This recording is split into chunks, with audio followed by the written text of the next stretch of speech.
आज इस वीडियो में हम बात करने वाले हैं बड़े ही ज़रूरी टॉपिक के बारे में। बहुत सारे कमेंट्स आ रहे थे और इंडिया के अंदर जो चीज़ें चल रही हैं, जो कुछ हो रहा है, सब चीज़ें आपको पता है।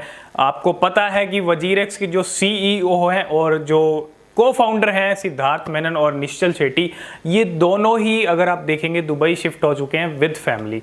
अब ऐसे में बहुत सारे लोगों के कमेंट्स आ रहे थे कि क्या वजीरेक्स बंद होने वाला है। तो वजीरेक्स अभी बंद नहीं होने वाला है।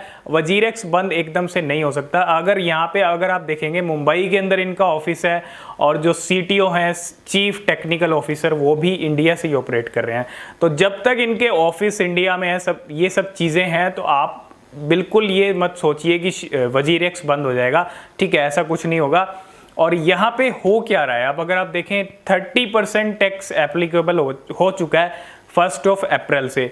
और हमने बात की थी कि इसके साइड इफ़ेक्ट्स भी आपको देखने को मिलेंगे। बहुत सारे प्रोजेक्ट्स, बहुत सारी एक्सचेंजेस आपको बाहर जाती हुई दिखेंगी, लेकिन इतना जल्दी दिखेंगी वो चीज़ नहीं एक्सपेक्ट की थी। और वजीरेक्स के जो फाउंडर हैं उन्होंने यहाँ पे शुरुआत कर दी, बिल्कुल यहाँ पे शुरुआत कर दी। और जितने क्रिप्टो प्रोजेक्ट्स, क्रिप्टो स्टार्टअप्स हैं, वो यहाँ पे आने वाले टाइम में आपको और भी जाते हुए दिख सकते हैं।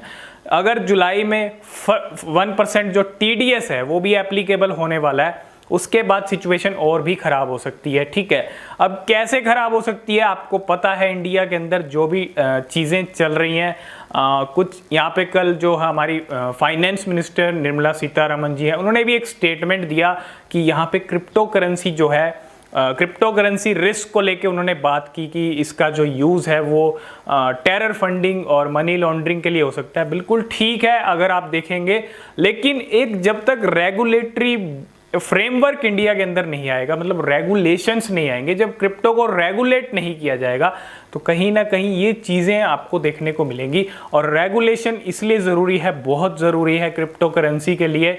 और जिस तरह से क्रिप्टो करेंसीज की सिचुएशन हो चुकी है, इंडियन एक्सचेंजेस की सिचुएशन हो चुकी है, कॉइनबेस की इंडिया में एंट्री हुई, UPI डिसेबल हो गए सभी एक्सचेंजेस पे। मोबीक्विक एक ऑप्शन था जिससे लोग अपना डिपॉजिट कर लेते थे, मोबीक्विक ने भी हाथ पीछे खींच लिए। तो अब यहाँ पे सिचुएशन ऐसी हो गई है इंडियन एक्सचेंजेस की, ना तो लोग क्रिप्टो खरीद पा रहे हैं। ठीक है, मतलब जो एक एक्सचेंज होता है ना, जब भी आपका मन करता है क्रिप्टो खरीदने का, आप उस टाइम खरीद लो। ठीक है, लेकिन जब भी आपका मन करता है इंडियन एक्सचेंजेस पे क्रिप्टो खरीदने का या कोई कॉइन आपको खरीदना है, तो आप डिपॉजिट नहीं कर पाते हो, विड्रॉवल नहीं कर पाते हो।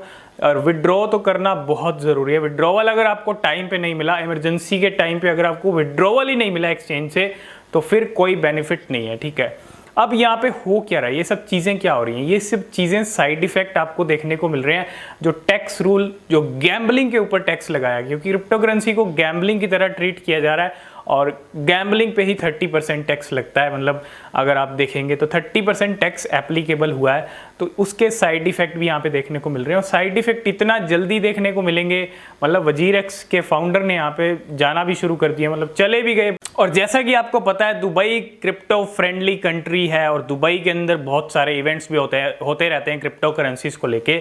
अब ऐसे में बहुत सारे लोगों के कमेंट्स आ रहे थे क्या हम भी मूव ऑन कर लें। मतलब मूव ऑन करना इतना ईजी नहीं होता है। ठीक है, वो एक फाउंडर है, वो एक्सचेंज के फाउंडर हैं, एक्सचेंज के ओनर हैं, वो जा सकते हैं। ठीक है, उनके लिए चीज़ें थोड़ी यहाँ पे मतलब अगर आप देखेंगे सूटेबल नहीं है, लेकिन हर किसी के लिए यहाँ पे ज़रूरी नहीं है कि आप अपना जो है छोड़ के चले जाएं। ठीक है, मूव करना ज़रूरी नहीं है, आप टैक्स रूल्स को भी फॉलो कीजिए। हमने आपको कहा है कि लॉन्ग टर्म के लिए आप कॉइन रखिए, जब आपको अच्छा प्रॉफिट हो रहा है आप तभी सेल कीजिए, 30% टैक्स भी आप पे कीजिए और अपना जो है प्रॉफिट बुक कीजिए, लेकिन लॉन्ग टर्म के लिए कॉइन रखिए। लॉन्ग कॉइन को होल्ड करना सीखना पड़ेगा आपको, और तभी आप यहाँ पे चल सकते हो। मतलब ट्रेडिंग करना इज़ नॉट ईजी, मतलब ट्रेडिंग कर ही नहीं सकते आप, और कर सकते हो लेकिन अगर आप देखोगे 30%, अगर आपने जरा सा भी थोड़ा सा भी प्रॉफिट बनाया तो 30% टैक्स, और एक जो रिकॉर्ड है आपको मेंटेन करके चलना पड़ेगा। ये सब चीज़ें इंडिया के अंदर चल रही हैं।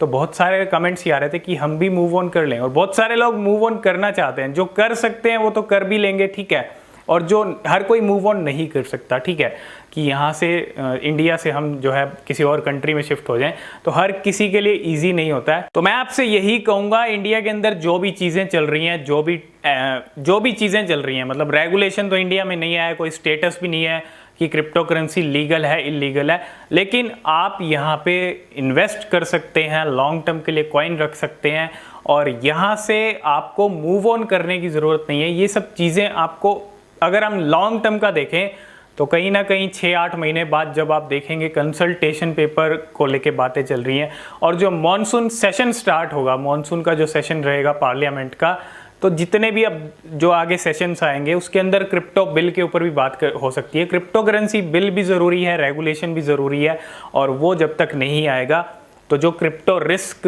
की बात गवर्नमेंट ने की, जो हमारी फाइनेंस मिनिस्टर ने बात की है, तो रेगुलेशन तो बेहद ज़रूरी है। एक फ्रेमवर्क बनाना पड़ेगा रेगुलेशन का, तो लॉन्ग टर्म में सब चीज़ें आपको ठीक होती भी दिख सकती हैं। ठीक है, अभी आप जल्दबाजी में कोई स्टेप उठा लोगे तो वो कहीं ना कहीं आपको, ठीक है, बाद में आपको पछताना पड़े, ऐसा कुछ आप स्टेप मत उठाइए और यहाँ पे वेट कीजिए और लॉन्ग टर्म के लिए आप होल्ड कीजिए कॉइन्स को, जो भी आपके पोर्टफोलियो में आप लॉन्ग टर्म के लिए रख दो।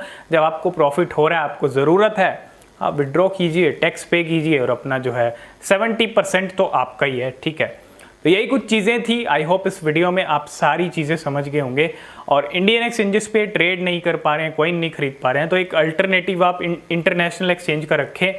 हमने आपको कहा था बाइनेंस को आप यूज़ कर सकते हो, और भी एक्सचेंजेस हैं, गेट.io है, मैक्सी ग्लोबल है, इन एक्सचेंजेस को आप यूज़ कर सकते हैं। एक इंटरनेशनल एक्सचेंज आप रख सकते हो जहाँ पे आप कभी भी कोई कॉइन खरीदना चाहते हो तो खरीद सको। ठीक, तो यही कुछ चीज़ें थी। आई होप इस वीडियो में आप सारी चीज़ें समझ गए होंगे। वीडियो पसंद आए वीडियो को लाइक शेयर कर देना।